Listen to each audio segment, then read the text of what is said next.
한 주간 동안 주의 은혜 가운데 평안하셨습니까? 옆에 사람 인사합시다. 사랑합니다. 축복합니다. 한 주간 동안 주의 백성으로 사느라고 수고 많으셨습니다. 제목이 있습니다. 같이 읽겠습니다. 내가 나를 믿었음이니라. 아멘. 지난주에 봤던 38장에는 바벨론에 항복하라는 예레미야의 말을 듣지 않는 백성들과 하나님보다 백성을 더 두려워했던 시드기야가 어떤 벌을 받을지에 대한 얘기를 봤습니다. 그렇게 끊임없이 경고했던 그 경고를 이제 오늘 본문이 마주하게 됩니다. 예루살렘이 망하고 포로로 끌려가는 일을 이제 오늘 대하게 되는데, 오늘 그 비참한 멸망의 사건을 본문에서 이렇게 기록해 주고 있습니다. 그 사건을 좀 보면서 주께서 우리에게 주시는 음성을 듣도록 하겠습니다. 이미 1절부터 3절입니다. 앞쪽으로 나아가서 39장 1절부터 3절까지 같이 읽겠습니다. 유다의 시드기야 왕의 제9년 그의 모든 군대가 와서 예루살렘을 에워싸고 치더니 시드기야의 제11년 넷째 달 아홉째 날에 성이 함락되니라. 예루살렘이 함락되매 바벨론의 왕의 모든 고관이 나타나 중문에 앉으니 곧 네르갈레살과 삽갈레부와 넷상 살스기민이 네르갈레살은 궁중장관이며 바벨론의 왕의 나머지 고관들도 있더라. 아멘. 본문은 바벨론에 의해 예루살렘이 함락되는 과정을 자세히 기록해 주고 있습니다. 잘 보면 시드기야 왕이 왕위에 등극한 지 9년째 될 때, 9년째 10월에 예루살렘은 느부갓네살에게 포위를 당합니다. 그리고 11년 4월 9일에 예루살렘은 함락당합니다. 오늘 그렇게만 기록하고 있고 성경 전체를 이렇게 보면 좀 더 자세히 볼 수 있습니다. 그러니까 시드기야 왕 9년에 느부갓네살에 의하여 예루살렘이 포위당하고 2년 후인 11년 4월 9일에 예루살렘이 함락되면서 성전도 일부 파괴됩니다. 한 달 후에 11년 5월에 성전이 불탐으로 이제 예루살렘 이스라엘 사람들의 소망이 사라지고, 두 달 뒤에 그 총독으로 세웠던 그달랴가 암살을 당하면서 그 남아있는 백성들이 대학살을 당하면서 이스라엘의 남은 자가 하나도 없게 됩니다. 그 모든 과정을 지금 오늘 본문에 짧게 이야기를 해주고 있습니다. 이렇게 무너지는 과정 가운데 3절을 잘 보면 그 바벨론 군대가 예루살렘을 어떻게 함락하고지를 얘기를 하는데, 그 바벨론의 관리들이 어디에 와서 앉았다고 말하냐면 중문에 앉아있다 되어 있습니다. 여기서 중문이 어디인지는 분명히 알지 못합니다. 그러나 이 중문을 추측할 수 있는데, 당시의 예루살렘은 두 개의 언덕 위에 세워져 있었습니다. 남쪽에 시온산, 그리고 북쪽에는 아크라라고 하는 언덕에 예루살렘이 자리 잡고 있었습니다. 그리고 그 사이에 계곡이 하나 있었습니다. 그 중문이라는 말 자체가 말해주듯이 상 예루살렘, 하 예루살렘 사이에 문이 이렇게 있었는데 거기에 중문이 있었습니다. 지금 그 중문에 바벨론의 관리들이 앉았다는 건 북쪽에 침공하기 쉬운 북쪽은 이미 함락이 됐고, 그리고 지금 중문이 무너지면 본성, 지금 시드기야와 왕궁이 있는 그곳이 이제 함락이 되게 되어 있는 상황 가운데 몰리게 되는 것입니다. 그러니까 지금 오늘 중문에 앉았다 이 표현을 그냥 생각해 보면 예루살렘은 이미 함락됐다라는 것입니다. 이렇게 함락된 것은 어느 날 갑자기 된 것이 아니죠. 우리가 잘 아는 대로 끊임없이 이스라엘을 향하여 회개를 촉구했고, 그리고 경고했던 내용이 이제 결과로 드러난 것입니다. 사실은 이것은 예루살렘이 무너지기 몇 년 전, 몇십 년 전 사건이 아니라 이스라엘 백성이 가나안 땅에 들어올 때 이미 경고했었습니다. 가나안 땅에 들어올 때 모세가 죽기 전에 모압 평지에서 그 가나안 땅에 들어온 신세대들을 향하여 이렇게 말씀했었습니다. 내가 만일 이 책에 기록한 이 율법의 모든 말씀을 지켜 행하지 아니하고 내 하나님 여호와라 하는 영화롭고 두려운 이름을 경외하지 아니하면, 그냥 간단하게 하면 내 말을 듣지 않고 나를 경외하지 아니하면, 여러 가지 얘기를 하고 맨 마지막에 결론적으로 뭐라고 말하냐면 여호와께서 너희를 망하게 하시며 멸하시기를 기뻐하시리니 너희가 들어가 차지할 땅에서 뽑힐 것이요 여호와께서 너를 땅 이 끝에서 저 끝까지 만민 중에 흩으시리니 내가 그곳에서 너와 내 조상들이 알지 못하던 목석 우상을 섬길 것이다.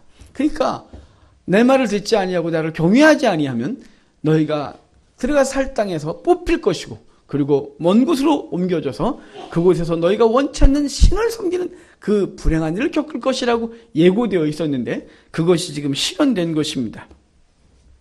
이스라엘 백성들에게 그렇게 오랫동안 얘기했는데 이스라엘 백성들은 그 말씀을 어떻게 들었냐면 시끄러운 잔소리 정도로 들리는 것이죠.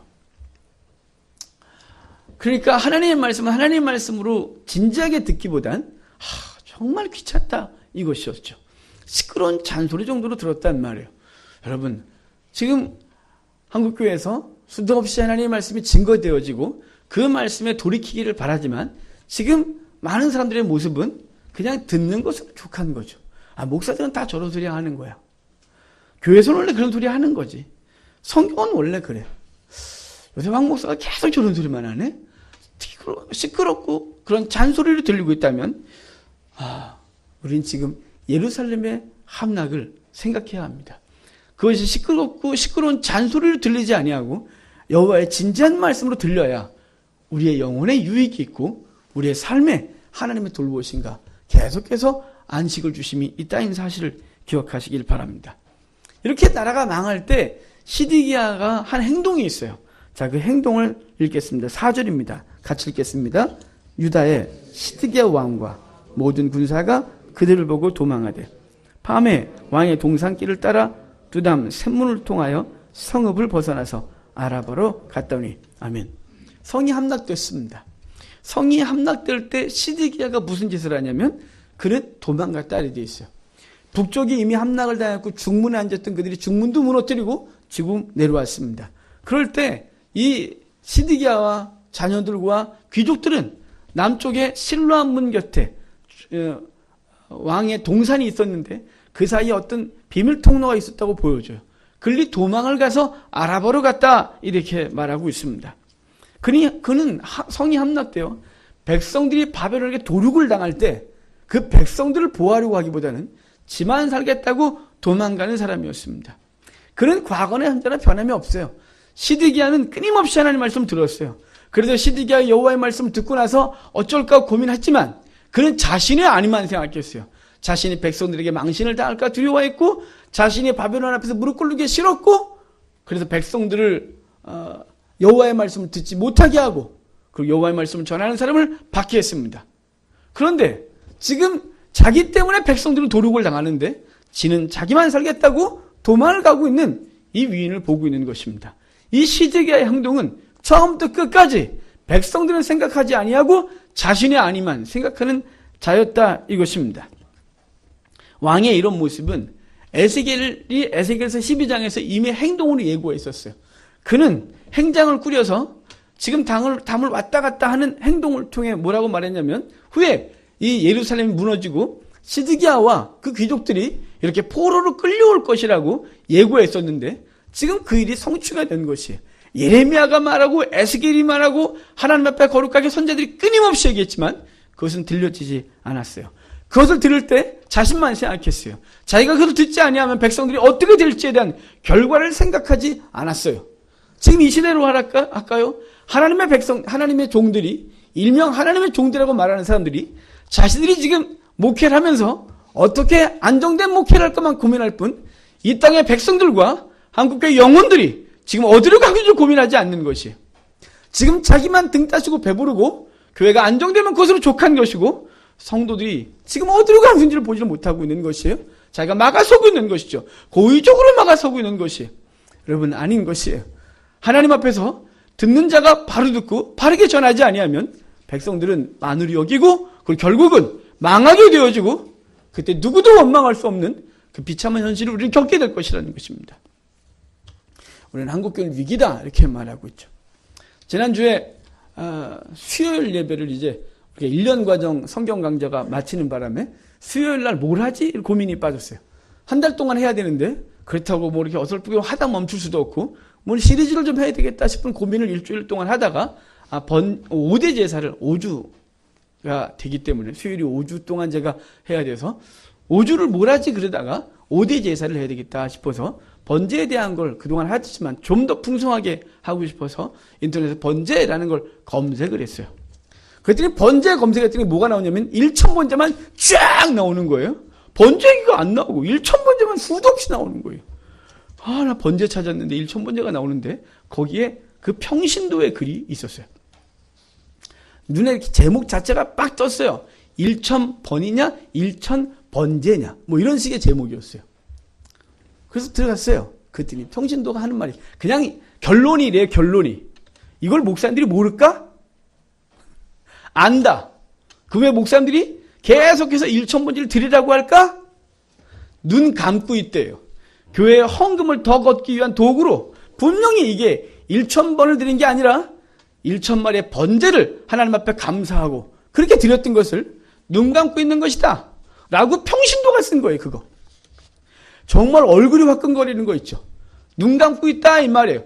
목사들이 눈 감고 있고 영혼들의 상태는 생각하지 아니하고 자신들의 안위와 그리고 평강만류에 구하고 있다 이거예요. 시드기야와 같은 짓을 하고 앉아있던 거예요. 여호와의 말씀을 제대로 전달하지 않는 거예요. 백성들이 들도록 말 열어주지 않은 거예요. 결국은 민족이 망한 거예요. 한국교회가 망한다고 맨날 우리는 외쳐요. 근데 뭐가 바뀌어야 이것에서 돌이킬까요? 그것은 말씀이 제대로 귀에 들려줘야 해요. 그리고 듣는 이들은 잔소리가 아니라 이것을 경고로 들어야 돼요. 유럽교회처럼 되지 말라는 일이 없어요. 미국교회처럼 되지 말라는 이유가 없어요. 한국교회는 유래를 찾을 수 없도록 급히 꼬꾸라져 가고 있어요. 촛대로 옮기는 건 아무것도 아니에요. 근데 우리는 너무 아니래요. 그들은 끝까지 하나님의 말씀을 듣지 않았어요. 설마 이렇게 했어요. 우리가 망할까? 이것이죠. 간사한 자들의 말에 귀를 기울이고 진정으로 하나님의 말씀을 전하는 이의 말에 귀를 기울이지 않은 결과를 그들은 맞이하고 있는 거예요. 지금 이스라엘 백성들의 상태가 그렇죠. 지금도 항복하고 지금이라도 항복하고 자신과 백성의 생명을 구할 수 있었던 시드기야는 항복이라는 비굴한 일을 하기보다는 도망을 가 자기만 살겠다고 하는 것이 끝까지 잔머리를 굴리고 있는 거예요. 인간의 강팍함이에요. 여호와의 말씀이 그 속에 있었음에도 불구하고 그를 듣고 그 말씀으로 살려고 하지 아니하고 지금이라도 어떻게 할까를 고민하지 아니하고 그냥 자신만을 생각하는 거예요. 인간의 강팍함의 끝을 보고 있는 거예요. 인간이 강팍해지면 이와 같아지는데 우리가 잘 아는 바로가 그렇습니다. 그의 강팍함은 백성들의 장자와 자신들의 마다들이 죽고 나서도 그의 강팍함은 누그러들지 않습니다. 잠시 자신의 아들의 장례를 치르고 나서 그는 번떡 정신을 차리고 이스라엘 백성들이 다 나갔다, 히브리인들이 다 나갔다는 이것을 보고 나서 그는 그 나라에 있는 모든 병거를 동원하여 이스라엘을 추적합니다. 결국은 홍해에다 수장되어지고 그때 이후로 이집트는 그쪽에서 지금까지도 패권을 한 번도 장악하지 못한 비참한 나라로 전락하고 말았습니다. 사울이 그렇습니다. 사울이 얼마나 인격이 훌륭한 사람이었습니까? 그는 정말 겸손했었습니다. 그런데 그가 왕위에 오르고 점점점 교만해지면서 그 마음이 강팍하죠. 하나님의 말씀을 듣지 아니하고 도리어 사무엘을 죽이려고 쫓아다니고 결국은 그는 미친병이 들고 후에는 무당을 찾아가 하나님의 말씀을 듣겠다고 하는 이 강팍함의 끝을 보고 결국은 망신을 당하고 죽습니다. 목이 잘려 몸은 벳산 성벽에 걸리고 목과 머리와 그리고 이제 갑옷은 블레셋의 성읍을 돌아다니면서 망신을 당하는 비참한 죽음을 맞이한 것입니다. 아합의 부인 이세벨도 그렇습니다. 그가 이스라엘에 공식적으로 바알 선지자를 끌고 들어옵니다. 바알 제사장을 갖고 들어오는데 그를 향하여 엘리야가 말하고 엘리사가 말할 때마다 그는 강박하게 대우했습니다. 결국은 그는 성에서 떨어져 개들에게 먹힘을 당하는 푸른 아주 비참한 종말을 맞게 되는 것이죠. 인간이 강팍해지면 여호와의 말씀을 듣지 않겠다고 생각하기 시작하면 객관적으로 분명히 들리는데 그게 들려지지 아니하고 결국은 그는 멸망의 길로 가는 것이에요. 성경에 그와 반대의 사람이 있어요. 우리가 잘 아는 다윗이라는 사람이에요. 성경에서 하나님이 누굴 제일 사랑했느냐 그러면 사람들은 다윗을 가장 사랑했다고 얘기합니다. 근데 어떻게 다윗을 가장 사랑했을까요? 다윗이 뭔 대단했을까요? 예, 다윗이 성전도 짓고 훌륭했습니다. 하지만 그가 흠이 없었냐? 아니요, 흠이 많은 사람이었습니다. 그는 자신의 충신의 집안, 우리야, 그의 아내 밧세바의 아버지와 밧세의 할아버지가 다 충신이었어요. 그는 다윗의 30인의 충신 중에 3명이나 있는 집안이었어요. 그도 범하고 그리고 그 충신 우리야도 전장에서 말도 안 되게 죽여버리고 그랬던 사람이었어요. 그런데 어떻게 하나님은 다윗을 그렇게 사랑했냐? 다윗이 완전해서가 아니라 다윗이 하나님의 말씀 앞에 언제나 귀를 기울이고 있었기 때문에 잘못됐다고 지적을 받을 때 잘못했습니다. 침상을 적시며 울었고 내 왕위를 끊지 마소서가 아니라 내 속에서 하나님의 영을 거두지 마소서. 그 관계가 끊어질까 두려워했던 사람이 다윗을 하나님이 사랑하신 것은 완전해서가 아니라 하나님을 정말로 사랑하고 그 말에 귀를 기울이는 자였기 때문이에요. 여러분, 하나님은 우리에게 완전을 기대하지 않습니다. 완전을 기대했다면 그 하나님이 이상하신 분일 것입니다. 왜냐하면 저와 여러분은 완전하지 않습니다. 저에게 하나님이 황 목사, 너는 오늘 출발해서 내일 밤에 엘리베이터라네. 엘리베이스트 산 정상에 서도록 하여라. 그러면 제가 설 수 있을까요? 하나님이 무리한 요구를 하신 거죠. 전 못합니다. 아니 지금 당장 1시간 내로 저 아태산 꼭대기에 서 있어라. 아니 달려가다가 아마 심장이 터져 죽을지도 모릅니다. 못합니다. 우리는 완전하지 않습니다. 우리의 완전을 요구할 하나님이 아니십니다. 그럼 우리에게 뭘 요구할까요? 창세기 17장 1절에 너는 내 앞에서 완전해라 그랬는데 그 완전히 히브리어로 타밈, 성실해라 그랬습니다. 성실한 것입니다. 하나님과 관계 속에서 어떻게 살까를 고민하는 것입니다. 하나님의 말씀이 들려지면 어떻게 할까 고민하는 겁니다. 우리 속에 누구도 완전하지 아니하고 완전한 기준으로 되는 성은 우리 다 죽어야 하고 하나님 앞에 복을 받을 존재는 아무도 없습니다. 주님이 뭘 요구하냐면 성실입니다. 그분과 관계 속에 내가 어떻게 살아가야 되느냐, 그 말에 내가 어떻게 성실하게 반응하고 애쓰고 몸부림치고 있느냐, 이걸 주님이 원하시는 것을 기억하시고, 여러분 하나님의 말씀이 우리에게 들려질 때 그 말씀을 듣는 귀와 그 말씀에 순종할 수 있는 용기가 있는, 그것을 또 준행할 수 있는 지혜가 있는 저 여러분 되기를 주의 이름으로 축복합니다. 이렇게 도망갔던 시드기야가 어떤 결과를 맞는지 그 다음에 나옵니다. 자, 5절부터 7절까지입니다. 같이 읽겠습니다. 갈대아인의 군대가 그를 잡아서 데리고 하맛 땅 림나에 있는 바벨론의 느부갓네살 왕에게로 올라가매 왕이 그를 신문하였더라. 바벨론의 왕이 림나에서 시드기야의 눈앞에서 그의 아들들을 죽였고 왕이 또 유다의 모든 귀족을 죽였으며 왕이 또 시드기야의 눈을 빼게 하고 바벨론으로 옮기려고 사슬로 결박하였더라. 아멘. 시드기야와 그 일행들이 어떻게 되는지 본문에서 뭐라고 말하냐면 잡혔답니다. 예루살렘 남동쪽에 있는 실로암 문 곁에 있는 그곳을 도망가서 동쪽으로 여리고로 막 도망갔습니다. 근데 그곳에서 잡혔습니다. 잡혀서 지금 어디로 옮겨지냐면 오늘 본문에 하맛 땅, 림나 땅으로 옮겨졌다 그래요. 지금 시리아 북쪽에 있어요. 레바논을 넘어 시리아 쪽에 있는 땅인데 거기 오른테스강 부근에 하맛 땅이라고 있는데 거기에 림나라는 도시가 있었어요. 거기로 옮겨졌어요. 왜 거기까지 끌고 갔냐면 그곳이 당시 수리아 지역을 통솔하는 본부가 있었는데 그곳에 느부갓네살이 거기에 있었기 때문이에요. 그러니까 유다의 왕을 잡은 바벨론 군대는 이 왕을 자기들이 어떻게 처리할 수가 없으니까 그를 끌고 림나까지 올라갔다는 것이에요. 여러분, 시드기야의 모습이 보입니까? 왕복 입고 다른 곳에 가서 뭔가 좀 숨어 살려고 했던 그 시드기야가 이제는 벌거벗은 상태로 포승줄에 묶여 맨발로 그 먼 거리를 채찍질을 당하면서 끌려가고 있는 왕의 모습이 보이십니까? 그는 그렇게 비참한 모습으로 느부갓네살을 맞이하지 않아도 됐습니다. 느부갓네살의 얼굴을 그는 그렇게 보지 아니하고 그냥 그 앞에 잠깐 머리를 조아리면 백성들과 나라를 건질 수 있었습니다. 하지만 그는 자신을만 생각하는 그것 때문에 지금 이 비참한 일을 겪게 된 것이, 그 림나에서 느부갓네살은 자신에게 반기를 들었던 이 시드기야를 징벌합니다. 먼저는 그 시드기야가 보는 앞에서 그의 아들들을 죽입니다. 여러분 상상할 수가 있습니까? 시드기야는 자기가 죽는 것보다 더 큰 고통을 자신들의 아들들이 그 비참하게 죽는 모습을 봐야 했습니다. 얼마나 소리를 지르고 얼마나 울고 얼마나 안 된다고 했을까요? 이미 늦은 것이죠. 거기다가 본인은 눈이 뽑힌 채로 이 쇠사슬에 묶여 이제 바벨론으로 끌려갈 준비를 하고 있는 것이 오늘 본문에 등장하고 있습니다. 이렇게 이 쇠사슬에 매이고 그 쇠멍에를 맨 이 모습은 이미 예고됐었어요. 시드기야가 왕위에 등극할 때 예고됐던 거예요. 시드기야가 왕위에 등극할 때 하나님은 예레미야에게 너는 나무 멍에를 메고 밧줄로 묶은 후에 그 왕궁에 들어가서 너희가 여호와의 말씀을 듣지 아니하면 이렇게 될 것이라고, 느부갓네살 섬기지 않으면 이렇게 될 것이라고 분명히 예고됐었는데 거짓 선지자 하나냐가 등장하면서 그 나무 멍에를 꺾어버렸고, 하나님은 그때 그렇게 말씀하셨어요. 너희가 나무 멍에를 꺾었느냐? 내가 너희에게 새 멍에를 매게 하리라 라고 했는데, 그것이 지금 실현되어진 것입니다. 끊임없이 여호와의 말씀을 들었고, 그리고 그 말씀에 경고를 받았음에도 불구하고 그들은 담대했어요. 근데 결국은 망한 것이죠. 뿐만 아니라 영원히 자신의 소유가 될 것이라고 여겼던 것들도 다 빼앗기는 비참한 일을 겪습니다. 자, 8절로 10절입니다.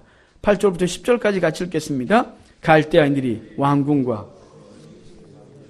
예루살렘 성벽을 헐었고, 사령관 느부사라단이 성중에 남아있는 백성과 자기에게 항복한 자와 그 외에 남은 백성을 잡아 바벨론으로 옮겼으며, 사령관 느부사라단이 아무 소유가 없는 빈민을 유다 땅에 남겨두고 그날의 포도원과 밭을 그들에게 주었더라. 아멘.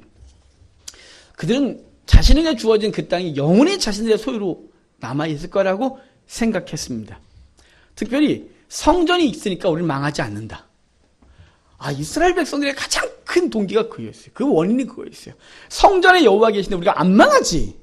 아무리 큰 놈들도 안 망해. 이런 당당함이 있었어요. 사랑은 없었고, 하나님을 신뢰하지도 않고 그 말씀도 듣지도 아니하면서 성전이 있으니 안 망한다는 이상한 논리를 갖고 있었어요. 그리고 그 땅이 영원히 자신에게 있을 거라고 생각했고, 그 황금들이 영원히 자기 소유에 있을 거라고 생각했어요. 하지만 예고한 대로 불사름을 당하고 허물어짐을 당하고 죽거나 포로로 끌려가는 비참한 일을 겪는 것이죠. 그리고 자신들의 소유했던 그 토지들은 빈천한 자들에게 주어지고, 그 빈천한 자들은 그것을 경작해서 그 세금을 바벨론에 바쳐야 되는 이 비참한 현실로 떨어지는 것입니다. 그렇습니다. 우리에게 주어진 것들은 우리의 것이 아닙니다. 내게 영원히 있을 것 같은 그거 영원히 없습니다. 잠시 맡겨둔 것입니다. 여자분들의 젊은 날의 미모가 영원하길 간절히 바라시죠? 근데 어떻게 하면 좋죠? 50이 넘어가시면 그 미모가 점점 사라지기 시작하게 됩니다. 가끔 저도 거울보다 깜짝 놀랍니다. 저는 없어지고 우리 아버지가 서 있는, 우리 아버지가 거기 거울 속에 있습니다. 얼마나 놀라는지 모릅니다. 영원할 것 같은 것들이 하나도 내 속에 없습니다. 재능도, 재물도, 시간도, 건강도 그렇습니다. 그래서 주님은 성경에서 우리에게 이렇게 말합니다. 너희는 청직이다. 네가 주인이 아니다. 주인의 것을 잠시 맡고 있을 뿐이다. 그것을 어떻게 활용해야 되는지를 성경에서 계속해서 말씀해 주셨었습니다. 물질을 비롯한 이 땅의 것들은 쌓는 데는 의미가 없습니다. 얼마를 쌓았니? 내가 얼마를 갖고 있니가 무슨 의미가 있겠습니까?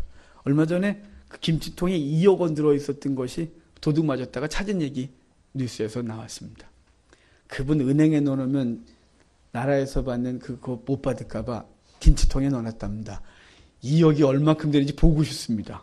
현금 2억이면 엄청날 것 같은데 김치냉장고에 꽉 안 찼을래나 싶기도 하고. 하여간 싸움은 뭐합니까?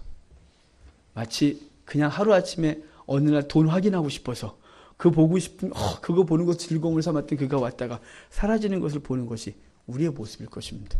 우리에게는 영원한 게 하나도 없습니다. 우리에게 주어진 재능과 시간과 건강과 물질은 쌓는데, 모으고 그것을 어떻게 하는데 목적이 있는 게 아니라 사용하는데 의미가 있는 것입니다.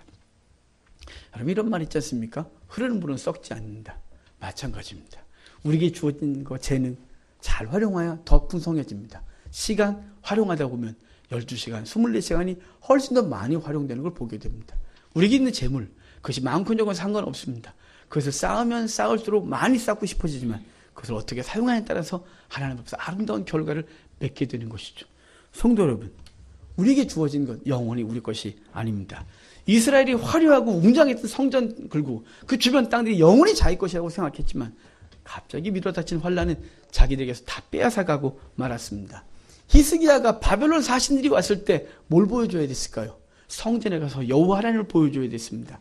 히스기야가 성전에 가지 아니하고 왕궁 내탕고에 가서 창고문 열어 아직 금 있다고 보여줬다가 하나님 뭐라고 말씀하셨냐면 그 모든 것들은 바벨론으로 옮겨갈 것이요 당신들의 후손들은 환관으로 끌려갈 것이라는 그 책망을 받습니다. 여러분, 우리에게 쌓은 것들은 아무것도 아닙니다. 어느 날 훅 불어버리면 다 사라지는 거 이미 우리가 잘 압니다. 그것이 내게는 적용되지 않을 거라는 착각을 하고 사는 이것이 우리의 병이긴 하지만 여러분, 우리가 깨닫고 하나님 앞에서 내게 오늘 주어진 시간 동안 무엇을 해야 될지, 어떻게 살아야 될지를 알고 특별히 그렇게 살기 위해선 여호와의 말씀이 귀에 들려지는 복이 있기를 바랍니다. 그래서 참 가치가 이 땅에서 들려지고 그것을 위해서 오늘의 세월을 살아가는 저와 여러분 되기를 주의 이름으로 축복합니다. 그 썩어진 것 그걸 의지하다가 그거 썩어진 거 살았을 때 같이 사라지는 어리석음이 없이 하나님만 바라보고 하나님만 의지하고 하나님 자랑하고 하나님 섬기며 사는 저와 여러분 되기를 주의 이름으로 축복합니다. 이렇게 망할 때, 다 사라질 때 건지는 이가 있어요. 내게 있는 것이라고 생각할 때 다 사라질 때 그 절망 속에 하나님이 건지시는 이가 있어요. 사람들은 사라지면 죽을 것 같은 거죠. 왜냐하면 그것이 삶의 이유였고 삶의 목적이었고 삶의 힘이었기 때문에 그래요. 그런데 그 모든 것 속에서도 건지는 이가 있어요. 하나님이 살리는 이가 있어요. 본문에 두 명이 등장해요. 자, 예레미야입니다. 먼저 11절부터 14절까지 같이 읽겠습니다. 바벨론의 느부갓네살 왕이 예레미야에 대하여 사령관 느부사라단에게 명령하여 이르되 그를 데려다가 선대하고 해하지 말며 그가 내게 말하는 대로 행하라. 이에 사령관 느부사라단과 내시장 궁중장관 네르갈레살과 바벨론 왕의 모든 장관이 사람을 보내어 예레미야를 감옥들여서 데리고 사반의 손자 아이감의 아들 그다랴에게 넘겨서 그를 집으로 데려가게 하며 그가 백성 가운데 사니라. 아멘. 본문을 보면 예레미야도 잡혔다는 걸 알 수 있어요. 잡혔다가 느부갓네살 왕이 그 예레미야가 잡힌 걸 알고 그를 놓아주라 그래요. 당시 총독이었던 그다랴에게 보내라. 그래서 그다랴가 예레미야를 모시다가 집으로 데려갔다 그러는데 이 집이 예레미야의 집은 아니라고 보여지고 정관사가 붙은 걸 봐서는 왕궁이나 어떤 특별한 장소로 모시고 가라고 되어 있어요. 그리고 우리가 읽은 본문에 보면 그 시일의 뜰이라고 되어 있어서 그곳에 가 있었다고 보여집니다. 40장 초반을 보면 그 바벨론의 장관이 와서 예레미야에게 물어요. 당신이 바벨론으로 가고자 하면 우리가 모시고 가고 거기서 잘 모실 것이고 여기 남겠다면 여기 남겨두겠다고 원하라고 할 때 예레미야가 난 여기 남겠다 그래서 자유케 되는 몸을 입어요. 여러분, 예레미야가 그 환난과 박해 속에서 예레미야가 그 오랜 세월 동안 그 고난을 당하면서도 주의 말씀을 증거했었어요. 그런데 환난이 딱 오니까 누구를 건진받냐면 예레미야가 건진을 받는 거예요. 누구의 손에요? 대적 바벨론의 손에 건진을 받는 거예요. 하나님이 특별히 어떤 은사를 활용하거나 뿅하고 딴 데 옮기지 아니하고 그들을 대적했던 이스라엘 사람 다 죽이던 그 도륙하던 손에 예레미야가 건진을 받고 대우를 받고 있다는 사실이에요. 그렇게 예레미야뿐만 아니라 한 사람 더 등장한다 그랬죠. 우리가 오늘 성경 읽었던 본문이에요. 15절부터 18절까지 한 번 더 읽겠습니다. 예레미야가 감옥들에 갇혔을 때 여호와의 말씀이 그에게 임하니라. 이르시되 너는 가서 구스인 에벤멜렉에게 말하기를 만군의 여호와 이스라엘의 하나님의 말씀에 내가 이 성에 재난을 내리고 복을 내리지 아니하리라 한 나의 말이 그날에 내 눈앞에 이루리라. 여호와의 말씀이니라. 내가 그날에 너를 구원하리니 내가 그 두려워하는 사람들의 손에 넘겨지지 아니하리라.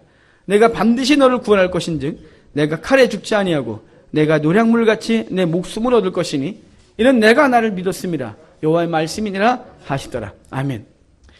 예레미야를 구덩이에 시드기가 던져 넣었을 때 그때 에벤멜렉이라고 하는 환관 내시가 왕이 가서 이렇게 말했다 그랬죠. 이건 악한 짓이라고. 그러고 나서 건지게 허락을 해달라. 그랬더니 시드기야가 30명의 사람을 줘서 이 에벤멜렉이 밧줄을 만들어 예레미야를 웅덩이에서 건져냈던 사람이에요.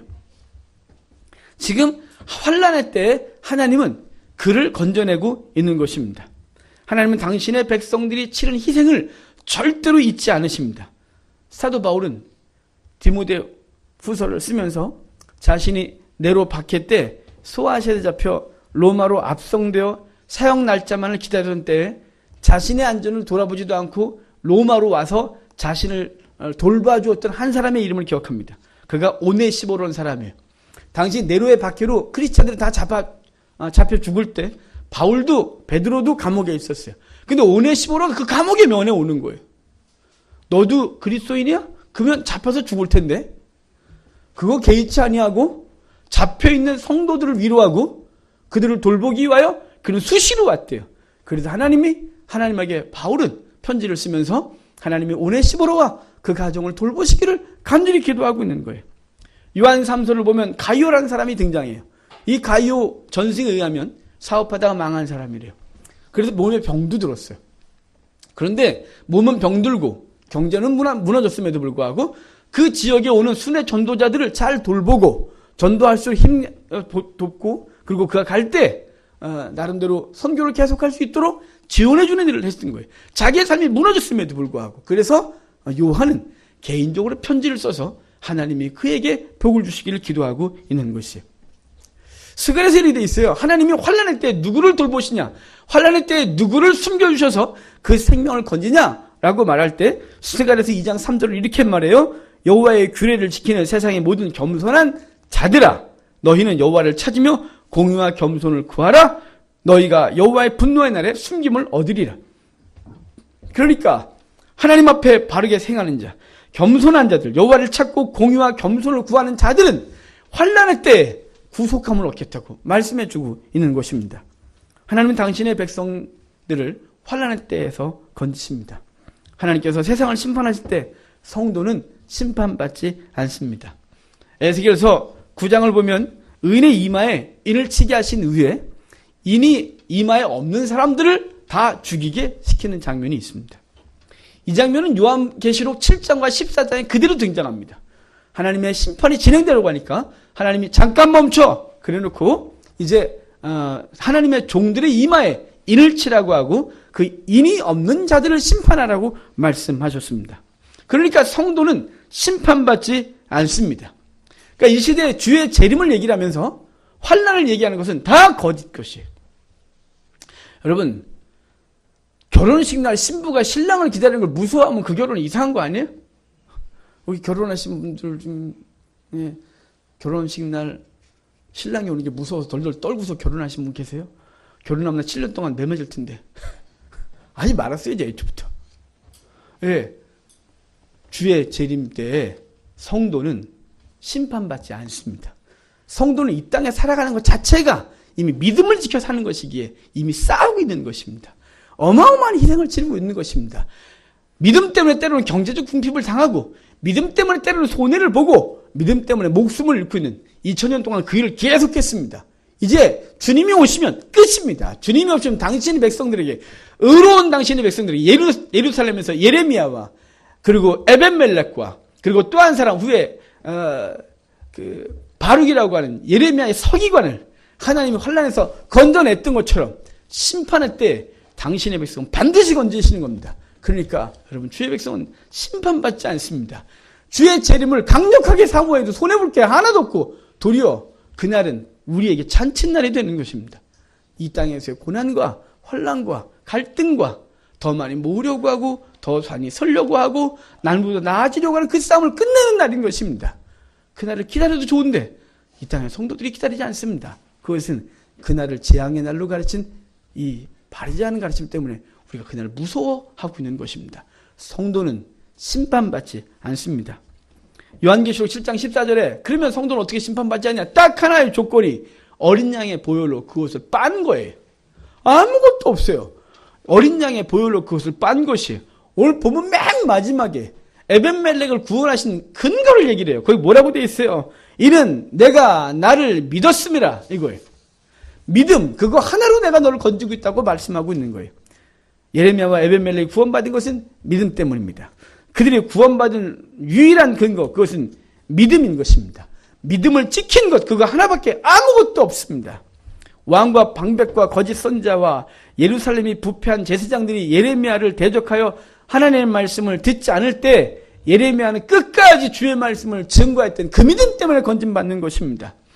예레미야가 혼자 외칠 때, 아무도 그를 돕지 않을 때 에벤멜렉이라고 하는 내시가 그의 생명 건지겠다고 한번 도왔어요. 그의 편에, 예레미야 편에 에벤멜렉이라는 한 사람이 있었어요. 하나님은 그를 건진 것이에요. 다 박해할 때 예레미야 옆에 끝까지, 처음부터 끝까지 있었던 바룩이란 이 서기관, 그 사람 환난 함께 당했어요. 하나님이 그 믿음 지킨 것 때문에 그를 건진 것이에요. 환난일 때 하나님 편에 선 것이에요. 그것이 그들의 믿음이었어요. 이것이 그를 구원에 이르게 한 산 믿음이에요. 살아있는 믿음이라는 뜻이죠. 히브리서에 이러한 살아있는 믿음에 대하여 이렇게 표현해 주고 있어요. 11장 35절부터 보면 살아있는 믿음을 가진 자들은 어떻게 믿음을 지켜가느냐라고 말할 때 어떤 이들은 더 좋은 부활을 얻고자 하여 심한 고문을 받을 때 구차히 풀려나기를 원하지 아니했고, 또 어떤 이들은 조롱과 채찍질 뿐 아니라 결박과 옥에 갇히는 시련도 받았고, 돌로 치는 것과 톱으로 켜는 것과 시험과 칼로 죽임을 당하고 양과 영소의 가죽을 입고 유리하여 궁핍과 환난과 학대를 받았다. 이런 자들은 세상에 감당하지 못한다. 이렇게 선언하고 있는 것입니다. 성도 여러분, 진정한 믿음, 살아있는 믿음은 뭐냐면 요 세 치어가 아니에요. 나 예수님 믿어요. 이게 아니에요. 살아있는 믿음 뭐냐면 그 믿음의 근거와 삶의 결과가 따라야 하는 것이에요. 그 야곱은 이렇게 말했어요. 네가 믿음이 있니? 네 믿음을 내게 보여줘봐. 나는 행함으로 나의 믿음을 너에게 보여줄게. 이렇게 말했어요. 믿음은 반드시 무엇으로 드러나냐면 행함으로 드러나게 되는 거예요. 믿음이 있는데 행함이 없다? 믿음에 드러나는 게 없으면 그 믿음은 스스로는 의심스럽지 않나요? 스스로도 의심스러운 거죠. 지금 믿음을, 산 믿음을 갖고 있는 자라고 하는 거예요. 이 산 믿음은 예수 그리스도를 구주로 영접한 자들은 그 속에서 의지가 생기고 주의 뜻대로 사는 열망이 있고 그렇게 살게 되는 것입니다. 여러분, 이 시대 우리도 이 진정한 믿음을 소유하여야 합니다. 먼저는 우리가 의롭다 하시는 유일한 길은 예수를 믿음으로 구원을 받습니다. 그리고 그것은 반드시 드러나게 되어 있는 거예요. 거룩한 삶으로, 믿음대로 사는 것으로, 환난 속에서, 박해 속에서 믿음을 지키는 것으로 드러나게 되어 있다는 것입니다. 그러므로 헛된 것에 끌려 세월과 삶을 허비하지 말고 오직 주님의 부름에 합당하게 행하는 자들이 되기를 바랍니다. 세상의 가치관과 싸우고 세상의 요구와 싸워야 합니다. 하나님은 말씀하시기를 이것은 A다 라고 말할 때 세상이 우리를 겁박하면서 B야 라고 말해도 우리는 그것에 주눅들지 아니하고 주님이 말씀하신 대로 A야 라고 말할 수 있어야 하는 것입니다. 하나님이 진리라고 말하는 것에 대해 세상이 비진리라고 말해도 그 비진리라고 동의하지 않으면 우리를 죽이려고 한다 할지라도 주님이 말씀하신 것이 진리라고 말할 수 있고 그렇게 행동해야 되는 것입니다. 주님이 지금 그런 사람들을 찾고 있는 것입니다. 이 시대에 우리는 이성으로는 너무 잘 압니다. 당연한 것이지. 그런데 우리의 삶이 그렇게 말하지 않고 있다는 사실이에요. 우리의 삶은 세상이 B라고 말하면 B라고 말해야 될 것 같은 그 겁박을 당하고 그리고 그렇게 흉내를 내고 있고 속에서는 아닌데 이렇게 말하고 있다 이 말이죠.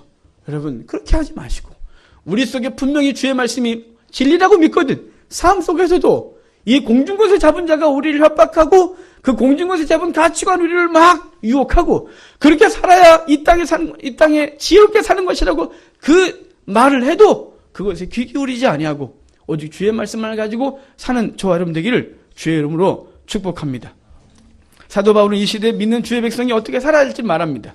디모데후서 1장 8절에는 복음과 함께 고난을 받으라 이렇게 말했고 3장 12절에서는 우리 그리스도 예수 안에서 경건하게 살고자 하는 자는 박해를 받는다라고 말했습니다. 성도 여러분, 세상 권세 잡은 사단이 강력하게 역사하는 이때 저와 여러분은 하나님께서 원하시는 믿음을 소유하고 그 믿음으로 살아가는 자들이 되기를 주의 이름으로 축복합니다. 그래서 사도 바울이 죽음 앞에서 고백했던 고백을 우리도 함께 해야 합니다. 이 고백을 읽어드리고 오늘 말씀을 마치려고 합니다. 이렇게 말합니다. 전제와 같이 내가 벌써 부어지고 나의 떠날 시간이 가까웠도다.